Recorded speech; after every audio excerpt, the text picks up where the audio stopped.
Praise the Lord. ഹോശിയ പ്രവാചകന്റെ പുസ്തകം 8-ാം അധ്യായം 1 മുതലുള്ള വാക്യങ്ങൾ.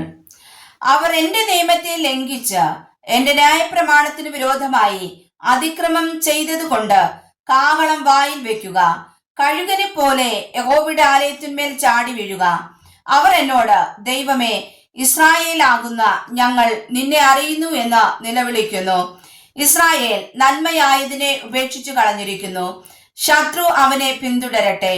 അവർ രാജാക്കന്മാരെ വാഴിച്ചു, ഞാൻ മുഖാന്തരം അല്ലതാനും. ഞാൻ അറിയാതെ പ്രഭുക്കന്മാരെ അവർ നിയമിച്ചിരിക്കുന്നു. അവർ ഛേദിക്കപ്പെടേണ്ടതിന് വെള്ളി കൊണ്ടും പൊന്നുകൊണ്ടും തങ്ങൾക്ക് വിഗ്രഹങ്ങളെ ഉണ്ടാക്കി.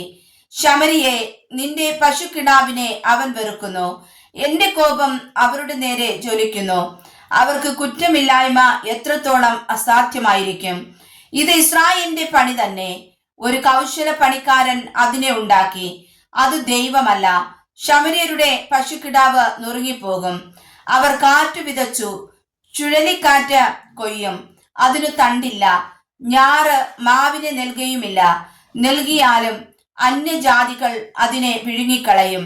ഇസ്രായേലിനെ വിഴുങ്ങിപ്പോയി. അവർ ഇപ്പോൾ ജാതികളുടെ ഇടയിൽ ഇഷ്ടമില്ലാത്ത ഒരു പാത്രം പോലെ ഇരിക്കുന്നു. അവർ തനിച്ചു നടക്കുന്ന കാട്ടുകഴുത പോലെ അശൂരിലേക്ക് പോയി. എഫ്രായിം ജാരന്മാരെ കൂലിക്ക് വാങ്ങിയിരിക്കുന്നു. അവർ ജാതികളുടെ ഇടയിൽ നിന്ന് ജാരന്മാരെ കൂലിക്ക് വാങ്ങിയാലും ഞാൻ ഇപ്പോൾ അവരെ കൂട്ടും. അവർ പ്രഭുക്കന്മാരുടെ രാജാവിന്റെ ചുമടിൻ കീഴിൽ വേഗത്തിൽ വേദനപ്പെടും.